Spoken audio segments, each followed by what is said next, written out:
Hello, hello, darlings! It's a bright and brand new day. Wherever you are in the world, welcome to Brigiding the Brand. This is a show where we talk about life in drag. I am very excited to do this show. It's been a year since my season of Drag Race, and we are highly blessed and favored. So many things have happened for the last year.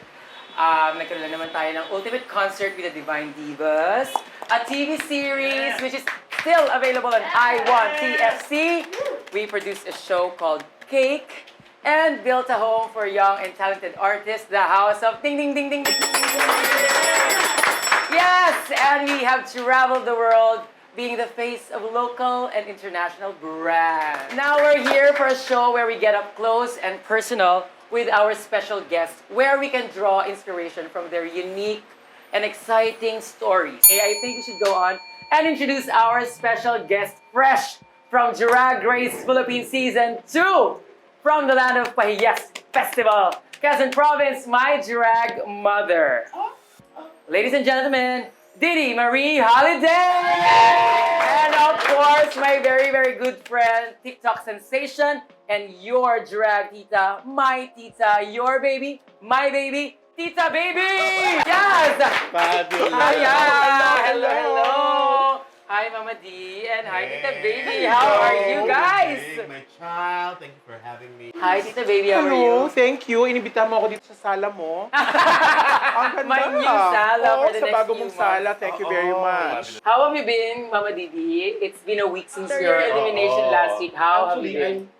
Surprisingly, I'm better than I expected. Yeah? Diba? Kasi getting eliminated on the show, parang na-relive ko yung moment na I was very emotional nung nag-film kami. And then, I was watching it.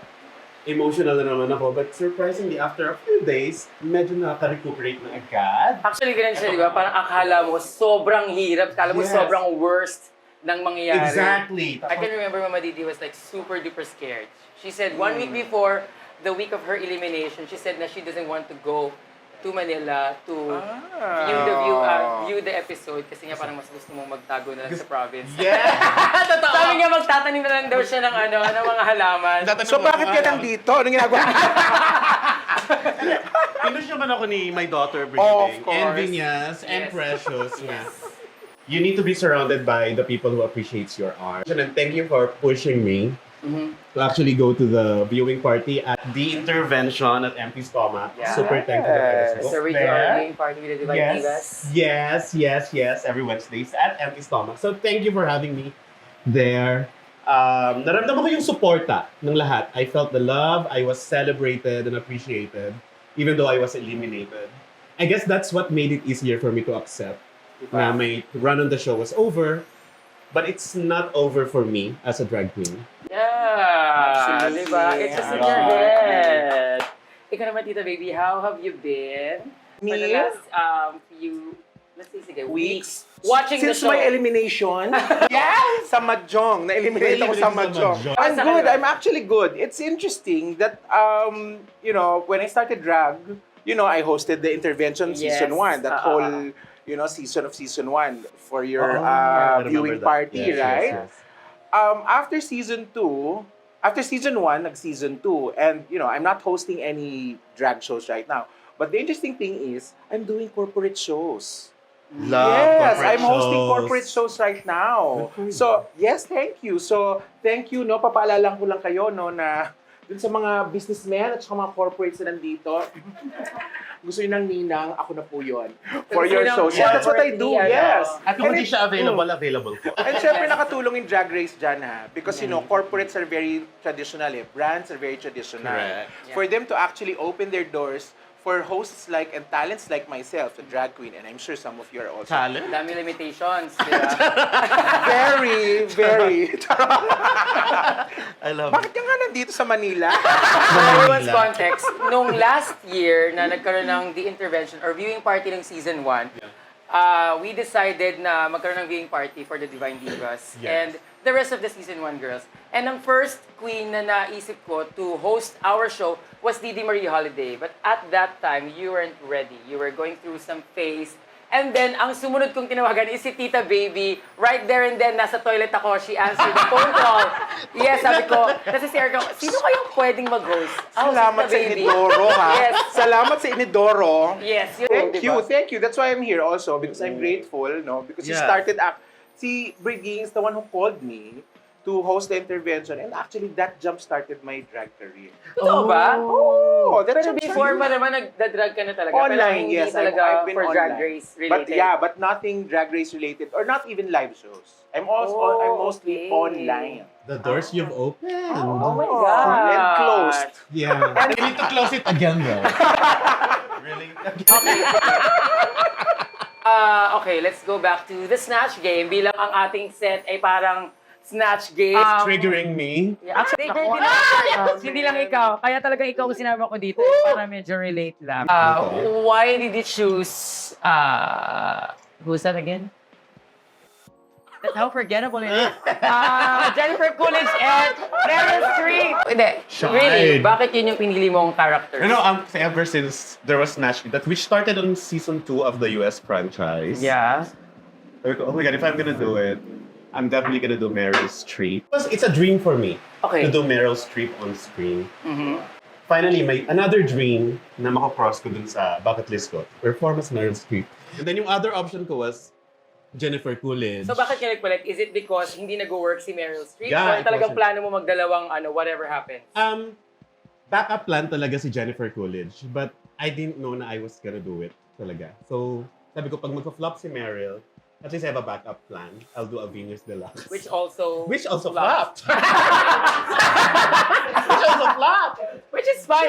Guys, mahirap talaga ang Snatch Sobrang game. hirap ng filming. So, If you were to ang play galing. Snatch game, Tita Baby, who would you play? Ko lalayo pa ba ako? Si Tita Baby? Si Turing.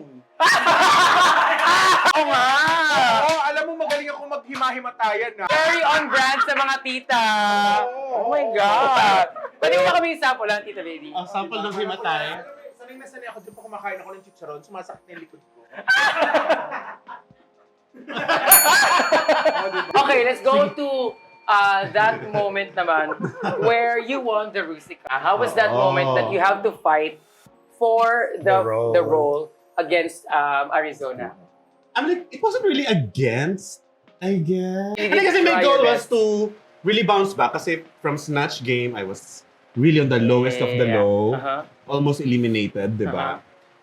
So my goal is to actually rise to the top. Kasi there's no other way but up if you're already in the bottom. What's your favorite part of the season yet? My elimination. Oo, nagpainom ako nung na-eliminate ka. Sabi ko ako dapat na si season 2, hindi. Did you audition for season 2? Ha? Tita Baby, did you Yes, I audition? did. Of course I did. How was that for you, knowing that you didn't get in? Syempre at first I think anybody will feel naman how I felt at first. Mm-hmm. When you have a dream, like you mentioned kanina, 'di ba? Meron kang aspiration, meron kang gustong i-achieve. Yeah. One step can actually make everything break it. Yeah. So that moment na I realized that I didn't get in, syempre meron siyang heartbreak. Mm-hmm. May heartbreak siya. But, you will get to that point that you realize that Drag Race is just a part and parcel of the world of drag. Pero ang hirap kasi lalo na galing tayo sa pandemic, we are all looking for a venue or a platform to showcase Totoo din who yan. we really Totoo are din or yan. who we could As be an as an artist. Kasi natuldukan yung pagpe-perform natin Exactly. yung platform natin to perform. Wala tayong bars. So Oh my parang God, yeah. finally there's this Olympic of Drag Yes. traveling to the Philippines. Oo. Don't get me wrong, ha? I mean, Drag Race is really a rocket ship for career. For drag careers. It Yeah. is going to really gonna boost launch you. Yes. Oo. But on the other hand, if you don't get in, that doesn't mean you're not going to be successful at all. Yeah, Di or ba? you're not good at what you do. Yeah. May mga experience ba kayo with Kumu? Kasi during the pandemic, it is the Kumu app na natakbuhan namin mga drag queens. True. Kasi saan ka pa ba pwede mag-perform before Facebook Live? We have Kumu na talagang inalaw kami mga drag artists to perform and get tips, make money, kiki-kiki with other artists. Yes. Do you have experience with Kiki-kiki. Kumu? It was hard for me to transition kasi from like stage, warm bodies in front of me, actual Yeah. people watching me. Tapos, I tried doing online. Ay, hindi talaga hindi ko Mali. It's a talaga totally Yeah. different world. It's a totally different Were you world. on Kumu? Yes, I was actually invited several times. One time before, and sabi ko, Tita Baby, why not we do a talk show or do something for the drag community? Expand natin na drag show should not be limited to lip syncing, performing, Yes, di ba? They should yes. see more drag queens on screen and Oo. doing so many Totoo things. yan. We don't just dance and lip sync, we also think. We We have talk. brains. We talk, we're intelligent people. Yeah. Diba? Ako, if I can recall, nung nagkukumu ako, nahirapan din ako talaga mag-adjust from, yun nga, warm body. Wow, warm bodies. Warm bodies. Yung live audience na instant palakpakan, di ba? Totoo. Yung You You see command the them stage. smile. And then nga, nung kumu, meron ka lang camera sa harapan mo, tapos parang, you're doing everything and no one's reacting, di ba? Parang kahit you don't know if they're palakpak nila dyan, enjoying or having kahit mag-send sila ng tip Totoo dyan. yun. But at that time, di ba, yun yung tumulong sa atin to get by. Oo naman. So thank you, Kumu. Thank you sa mga patuloy na sumusuporta sa atin in and out of the screen. Ako, baliktad na nangyari sa akin, Briggs. What happened? Because I started online eh. Oh, Diba? yes. right! Yes, I was a content creator when I started doing drag. That's when and where actually nakilala ako as a drag Ito ba yung queen. during pandemic or before Before pandemic pa lang? pandemic pa. Before pandemic. Oh. Nakita ko na- You know, I mean, syempre, sama sabihin, ano, thank God we're pandemic. Of course not. No! Diba? But it actually helped a lot of people to, you know, just push themselves and create something for the those who are at home. Sino talaga? Dito talaga nakita ang mga pinaka masisikap, pinaka Matatsaga. masisipag na matatsaga. Diba? Ang hirap Oo. nung time na yun, but it was Hirap. an experience. Who are you closest to na lang? Si kanino ka pinaka naging close dun sa whole season? I was ganito lang. I was able to form new friendships with actually Miss Jade Saw, surprisingly. Oh. Oo. And Hanabeshi, actually, despite what happened, we all know what happened. How are But you? before actually that happened, we've been getting really close. Kasi nakita ko talaga sabi, nare-remind ako ni Hannah a lot of, like, when I was starting, parang very similar kami ng ano. How we Actually, yeah, parang perform, nakikita how nga we kita move. sa kanya. Diba? I would never think of like cup noodles as an outfit. So talaga ang galing niya, super Yeah. conceptual. Actually, Saludo ako yeah. dyan. But we're okay now, Hannah and I are okay. Sure. Napatawad ka na nga. Napatawad mo na ba sarili mo sa nangyari nung ano? Honestly, not yet. Kasi when you know, watching that episode again, I was like, I really don't recognize that person on screen. And it was very regrettable. So I wish I could turn back time though. But I also reached out to Hannah's mother and apologized. Wow. And I have her forgiveness, and I'm forever grateful for the forgiveness. She's very gracious. Oh, Yeah. that's nice. And also, very vocal din si Hanabeshi na parang, please stop sending hate to Deedee Marie Holiday. So guys, please, if you are still on that episode, Naman, valid naman yung reaction ng mga tao. I will not take that away from them. I know they are emotional as well kasi they're rooting for Hannah. yeah. And some people who are rooting for me are disappointed that I committed that. And valid yung reaction ng mga tao. I will not take that away from them. I cannot gaslight them. Kasi there's no amount of apology Yeah. that's ever gonna be enough for what I did. Of But course. I guess what I can promise na lang is I will do better next time. Yeah. Moving forward. Tita Baby, who are you rooting for? You know, actually, I was rooting for Deedee. And now that sorry Deedee to is out, disappoint actually you. rooting din ako for Deedee because I want you to do well. Everything. I think I did pretty. I think you did well. You did well. I mean, I got a rubage which you never did. Okay, magpapanood ako, maglalabas ako ng mga videos or photos Oh my God. from your social media. This is something that you posted. So, Okay, alam is it nyo from the na- past? from the past or maybe from the future kung gusto mo. How far along are we talking about? So far? long ago, di ba? Mas matanda pa sa edad mo. Let's Oh start my with God. you, Deedee Marie Holiday! What is this? Where is it? Ilan friend kita dahil dyan, ah. Ay! Bakit? I love that. Parang Okay. siyang ano, it's a full circle moment for me kasi. Mhm. So yung the younger version of me, that was 2009, I joined the last pageant. Kasi pageant girl ako before ako nag-transition sa drag. Oh. So, actually, retired na rin ako sa pageant kasi I was busy doing corporate. Tapos, merong prestigious pageant sa province called the Five Prettiest Gays. 5 previous days. Yes, and it only happens, bakit tayo umiwan? It only happens every 10 years. Okay. So I had to join. Kasi yun yung rurok ng pagiging Kasi, pageant girl ko. Kasi, 5 prettiest gays yung Five hinahanap. pretty, Kaya yes. kailangan mo sa Sabi ko parang marami yung chance ko, 20% chance. Anim lang pala yung naglaban lahat. Okay, buti na So, pagbigyan yun, ka, no? so that was the gown. The gown naman was designed by my late uncle, Erica. Fashion designer siya. And as tribute, nung premiere night ng Drag Race Season 2, pina-recreate ko yung gown kay Mara Chua na in-elevate niya naman talaga ng bonggang-bongga with my non-existent waistline. I love it. Ayun, so very memorable for me na. Although the design is not as outlandish as the other queens. My goal was just to have a memorable night for myself. And you Kasi won. nanalo, ako I won. So naipag-iganti ko yung uncle ko. Mukha ka nga nag-iiganti dito. Okay, next, this goes for Tita Baby. I'm Beyonce, and I'm a Virgo. I'm Kelly, and I'm an Aquarius. I'm Tita Baby and I'm diabetic. This is parang, you know, in the other app. No? Yeah. In the other app, you can actually stitch videos kasi there. So kung ano yung content, you can use it and then stitch yourself. So this was one of the contents that I did. This is your most viewed video. Yes, that was my most viewed video. As in, it went viral to the point na my relatives from the US messaged me and told me na umiikot yung video niya in the US. To the point na si Jasmine Masters reposted it on her social media. Intentional ba? Na ano? Yung Tita Baby character? Oh yes. Okay. Yes, oo. Kasi, you know, in real life, when you're out of drag, Yeah. 'di ba? So you look like a guy, mahirap maging maldita. But really, I'm a very maldita person. So sabi ko, I wanna be a tita. Who is maldita in our lives, 'di ba? Kundi yung tita.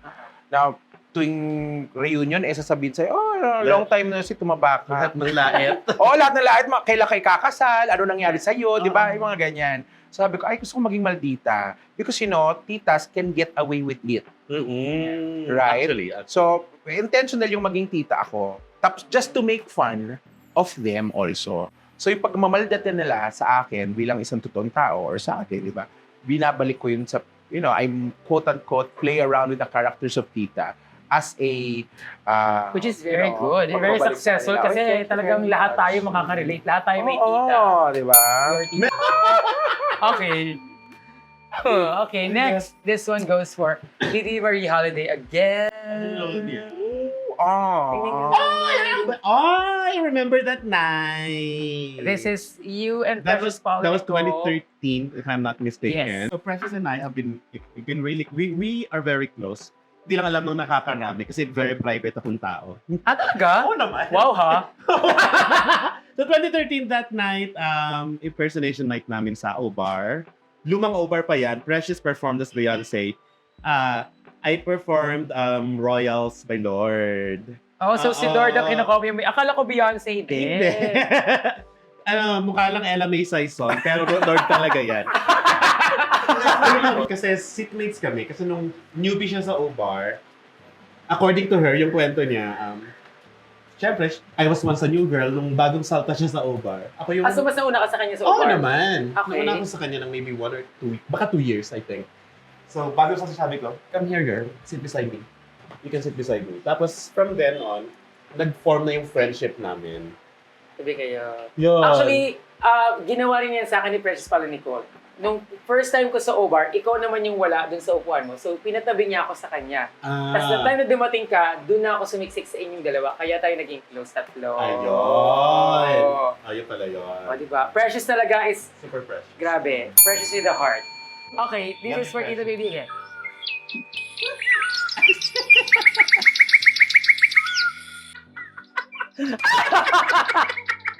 Oh my God! Ano ba yan? Ikaw lang yung una ko nakita ng mga ganyang klase ng atake. And iconic. Really iconic. Sa'yo, Tita Baby. Paano mo naisip yan? How did you come up with those ideas? You know, kabaliwa. when I see like content online, tapos it makes me laugh, feeling ko I need, you know, ang sarap kasi tumawa eh. I think it's the greatest thing in the world. Yeah. When yung halakhak mo, lalo na pag kunyari kasama yung mga closest friends mo. Correct. Diba? And on social media, parang sometimes nakakita ka ng content na made you laugh, you just wanna recreate it just to share the laughter online. Diba? And you put your own flavor naman dun sa... Yeah. Parang Hindi mo siya basta na-recreate. Oo, kasi parang pag gine-recreate mo, tapos sabihin na, ginagaya mo lahat. Oo. Ay, Diba? You add a little bit of, I keep like that brand of the Tita Tita Baby. brand. Oh, I love Ang it. Ang galing. Mag-lip-sync sa ibon ba naman? Talaga. Pero before you became a drag queen or like a lip sync artist or performance artist, ano yung mga inspirations mo before para to come up with this whole idea? Before the brand Tita? Okay. So, I grew up in the 90s. Oh, lies! 90s lang? Lies! Yeah, I grew up in the 90s. Lies, Minelli! Lies sa Soberano! Marami akong inspiration at saka influences from the 80s and the 90s. So back in the 90s, this was this drag queen. He's a straight man, ha? This drag queen from Australia. I don't know if Gigi knows this. Si Dame Edna Everett. Oh, yes! Oh. Dame Edna Everett, sumalangit na Or maybe baka kilala ko, nakalimutan ko lang. Kaya Google niyo yun, Dame Edna Everett. When I saw her back in the 90s, kasi 90s, ang uso nun supermodels eh. Sila Yes. Naomi Campbell, di ba? Glamazons, ganon. Pero siya, drag queen siya, pero yung character niya, sobrang campy, sobrang baduy, sobrang tita na, alam mo yun, he was hilarious. It was brilliant. Super funny. Really super funny, so witty, ang bilis ng pag-isip. And na-inspire ako dun sa character na yon. Oh. Kaya when I decided, sabi ko, let's try doing drag. I wanted to actually emulate that.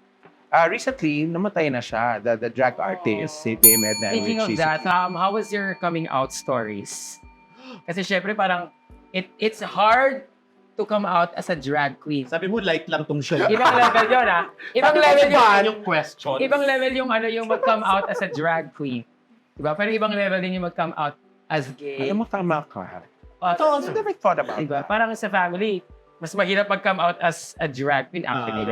True. Ibang level kasi parang bakla ka na nga, tapos nagmumuhit ka pa. Parang mas mahirap sa kalat tanggapin. How was that for you, Tita Baby? I think I grew up in my family is very masculine, ha.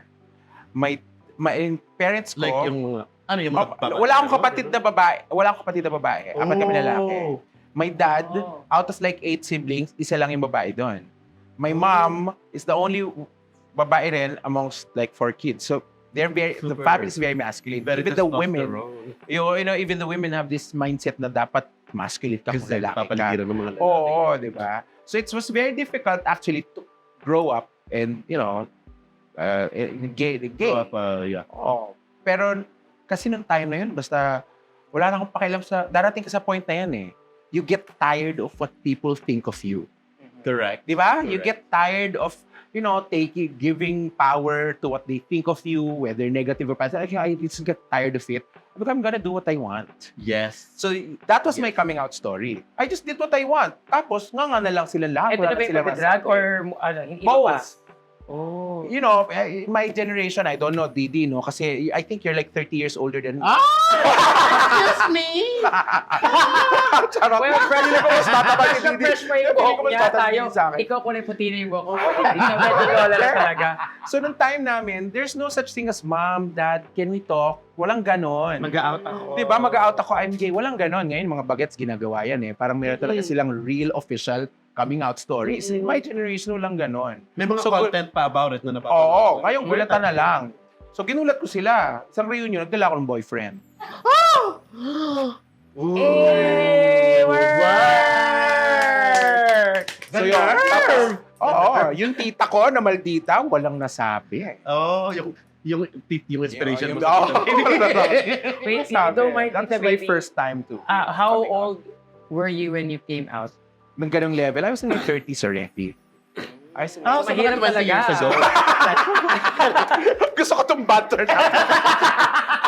Gusto ko. I was in my 30s. I was in my 30s already. Kasi iba talaga yung generation that I grew up with. I know, it's very difficult to come out as gay back then. Ngayon kasi parang, Mas easier. tsaka, It's a lot easier now.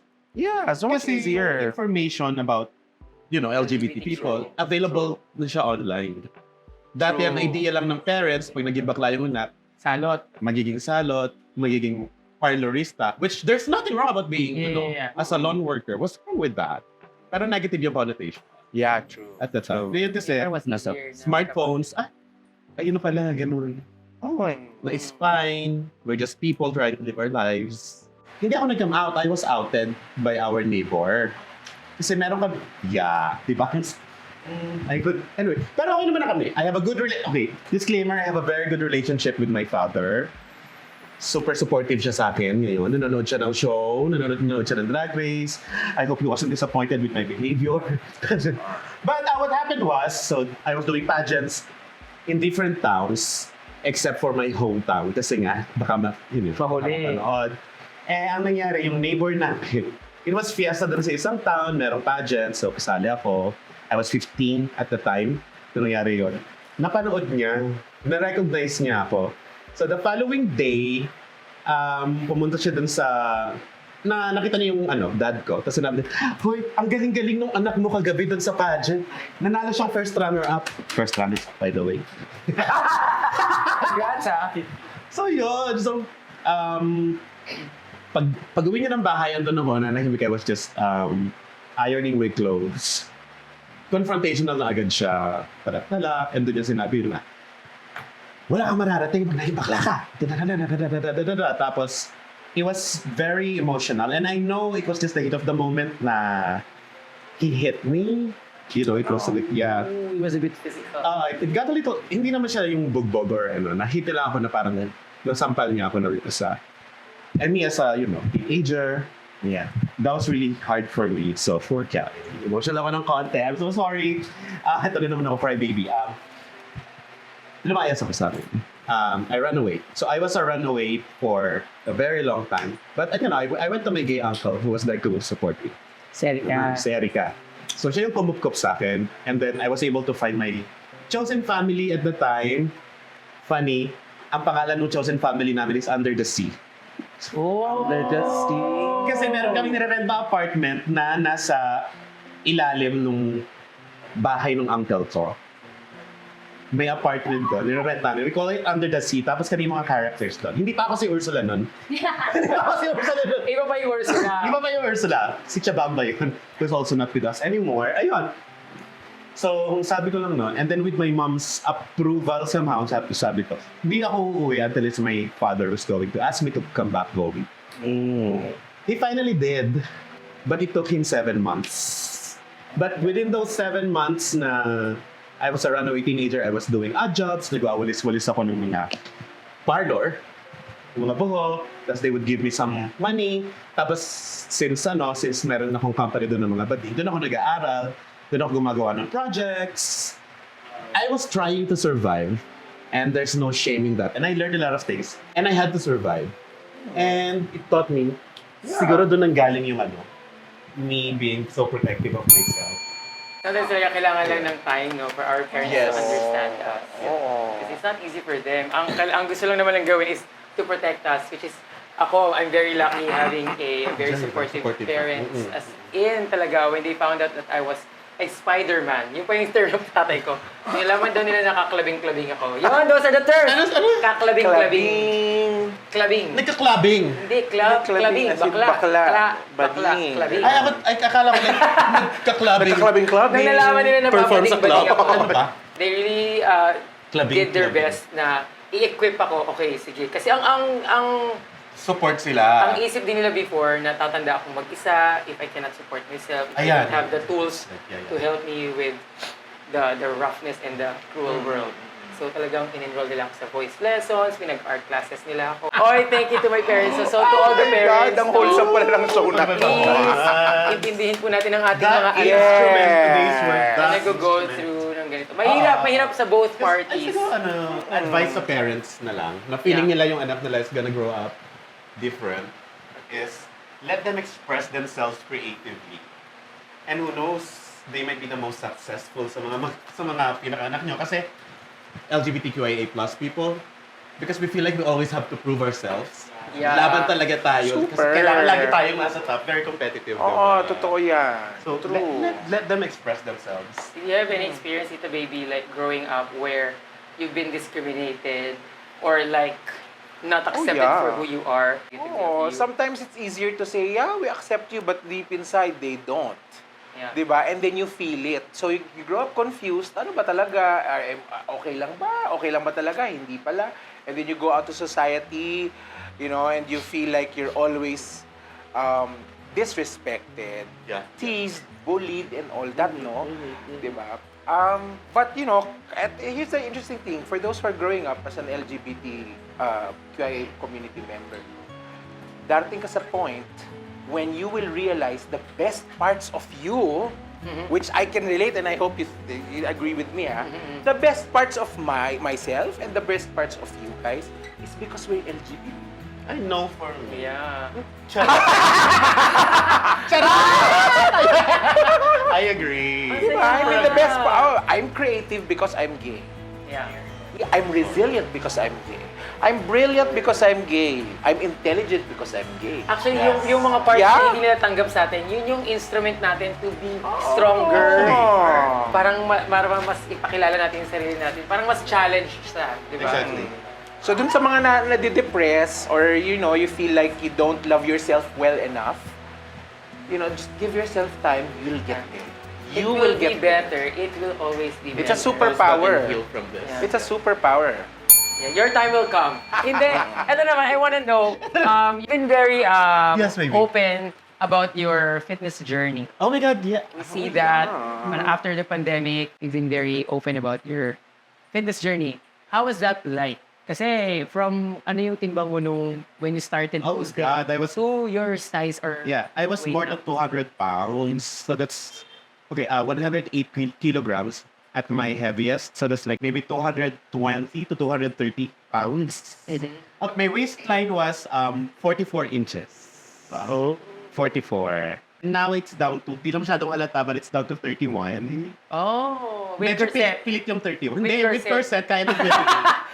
Pero yung relaxed, 33. Pag hindi Tinelection.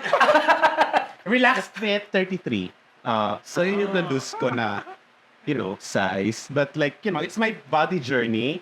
I decided to do that to focus my pain and what I'm going through into trying to somehow make myself better when it comes to my health as well. Kasi I was one hamburger away from a heart attack. Do you know that? When I got tested for my blood levels, sugar level, everything. I had that. It was difficult for me kasi I was diagnosed with hypothyroidism with metabolic syndrome, and it's very difficult for me to lose weight kasi my thyroid is not functioning properly. So, but it's very easy for me to gain. So it was a hard but very rewarding body journey for me. Still a long way to go, but hopefully I can get there. Yeah, kasi parang I can recall you performing numbers that relates to my what I look like. Kasi I have experienced getting shamed for the way I look, and being a plus size queen, I feel like I always had to work maybe 3-4 times as hard as as sample size queens just to prove that I am adequate. I'm not even outstanding or excellent. Adequate lang, sapat lang. Pero yung effort ko, kailangan times 3, times 4. Yung iba kasi, sobrang ganda na, punta na stage. Tayo lang. Lakad lang. Oo. Ako, ang expectation sa akin, dahil mataba ako, kailangan funny ako, kailangan nice ako. And siguro, yung connotation of fat people are supposed to be nice and jolly, na sometimes nalilimutan nila na tao pa rin kami, sometimes we feel emotions, sometimes man. Parang laging kailangan tayo yung sasalo ng mga fat jokes. Comic relief. Alam mo yun. I was even shamed once on national TV in a competition I joined. I was called Jollibee by a judge. I think I can remember that, yeah. And the sad part is, like, it became so normal to me na I just laughed with them. But when I try to process things, actually it's wrong. I'm not supposed to tolerate that. So maybe did you have that kind of problems or issues before where you were like shamed or discriminated with your style? Yeah, until now, there are times, that I think na parang, what's in it for me being alive? You know what I mean? parang left and right, there are people who are discriminating you. Everybody, the religion, government, society, family, are all against you. So parang sometimes I think, if I die, parang mas okay. You know what I mean? Because it's going to solve all problems if I die. That's sometimes what I feel. It's drag actually that saved me. Right. Because parang, oh my God, I'm good at it pala. And people are looking up, parang people get inspired because I fought through that dark time of my life also. It may not be as dark probably as, I hear from you, no? Pero, to each his own. Some people have, gray areas in their lives and they feel really down about it. And that's valid. Diba? For me, drag really saved me from the darkness. Yeah. Kasi nakita ko, I have worth. Yes. Yeah. Not for, maybe not for those who don't believe in me, but for those who do. Yeah. Correct. Diba? Correct. Those who watch me and feel, there are baby drag queens who message me privately and say, Tita, pwede palang maging drag queen ng katulad mo. So now, sila rin, they're drag queens. Diba? Did they get that? Pwede palang tita, hindi pala kailangan sexy. Bahayop na to. So parang hindi pala kailangan nagsisplit. Hindi pala kailangan, di ba? May box na ganun eh. May box na ganun eh. So when they realize na, pwede ka pala maging successful in the career that you chose, being happy with drag, pwede pala. So now they're actually performing. And they're performing. You can watch them and they're online. Itong mga queens na to who actually verbalize their, inspiration. Well, thank you so much. Ako din, I had some time before na after pandemic, I had a hard time figuring out where my drag is. Do you mean your brand? It's my drag in general. Close ka na ni Brigiding. I can crack that joke. Close kami. Hindi, totoo. Parang hinahanap ko, okay, so tapos yung season 1 ng Drag Race, so magti-season Like, 2 what's next? Parang what's next for us after Drag Race? Or even before that, na-feel ko na rin yun eh. Pero it always, I always go back to dressing up, putting the makeup on, wearing the wig, and then boom. Yeah. This is the Brigiding. This is It just switches on, Konting wig lang, konting outfit lang, color lang sa mukha. We're alive again. Okay, last question for both of you. What is the brand that you guys want to be remembered for? You go first, Tita baby. What is your brand that you want to be? I'm nice and naughty. That's what I want to be Very horny remembered for. din. Yeah, I want to, in real life, I'm a really nice person. But as a tita baby, doon lumalabas yung naughtiness ko. So if you're smart and you're, can ride along that, hindi ka ma-offer. Ikaw naman, Deedee Holiday, what is your brand that you want to be remembered for? Well, I actually really want to be remembered as Deedee, the advocate. Like even if things don't turn out well for me, I'm still going to fight for you. That Deedee, the advocate. Palakpakan natin si Deedee Holiday. Please keep on watching Yes. this show, Brigiding the Brand. It's about time. I have For me to to say, promote something. thank you so much for everything. Yes. I-promote mo na yung mga gusto mo i-promote, Deedee Marie Holiday. Of course. So, yes, I have upcoming shows which I will announce on my socials. Just follow me at Deedee Marie Holiday on all my socials. Thank you. And I just launched my own makeup brand. Yes! Congratulations to that! It's just some lip tint and a couple of eyebrow pomades. Yes. So DMH, Deedee Marie Holiday, the shade. I So support all of that. these are available on, can I say Lazada? Yeah. Lazada and Shopee, and to my official merch line at delicious.merch. Buy this and you'll be able to help me make my dreams come true in joining DragCon. Yes!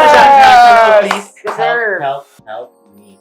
Ito naman, Tita Baby. For now. Yeah. Okay, for those who want to see me and meet me in person, you can catch me in SM Mega Mall this coming September Oh my God, 23. Yes. Booked and blessed In Festival Mall on September, parang mall show, September 30 in Festival Mall and on October 3 in Mall of Asia. Yon. So catch me there. I will be with season 2 queens. Wow! Are you saying? Yes, finally, parang, oh my God, I'm still doing RuPaul's Drag Race Season 2 hosting. for and shows with the, Season 3 na natin. Oo, yan. di ba? Para naman kayo naman na nag-host sa show ko. Oo. Di ba? We will do that. Abangan natin sa season 3. So yun. So I hope to see you in SM Megaball. And please follow me on my social media. I at your Tita Baby, not his, not hers. Your Tita Baby. I love that! In TikTok, in Facebook, and on Instagram. So I hope to see you Yay. online and in SM, in the malls. Thank you. Thank you so thank much. you. Thank you, girls, for joining me today Of on our course, first baby. episode. I really had fun. I love you, Mama Deedee. I Aw, love you, Tita Baby. Congratulations. I'm very Spicy. happy na meron akong ganitong relationship with you. Of course. Thank you so much, guys. I hope you enjoyed our time. See you again on my YouTube channel. That's at Brigiding. See you again next week here on Brigiding the Brand. Yes!